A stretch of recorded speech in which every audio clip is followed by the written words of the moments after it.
আসসালামু আলাইকুম। আমি Saidur Rahman Jiku, faculty of veterinary science, Bangladesh agriculture university. আজকে আমি তোমাদের যে টপিকস নিয়ে আলোচনা করব সেটা হচ্ছে জুলজি 2020-21 সালের যে প্রশ্নটা এসেছিল জুলজি থেকে, তার থেকে আমি 9টা প্রশ্ন আলোচনা করবো। সেটা কোয়েশ্চেন সলভ। তো দেখুন, প্রথম নম্বর, গ্রোথ হরমোন তৈরি হয় কোথায়?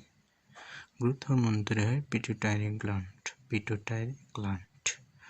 2 নম্বর হচ্ছে লিভারের কোন লোবটি পিত্তথলির সাথে যুক্ত থাকে? সেটা হচ্ছে রাইট লোব, মানে হচ্ছে ডান কোণে, যেটি সবচেয়ে বড়। 3 নম্বর হচ্ছে প্রাণী জগতের বৃহত্তম পর্ব বা পাইলাম কোনটি? আর্থ্রোপোডা। এবং দ্বিতীয় বৃহত্তম কোনটি?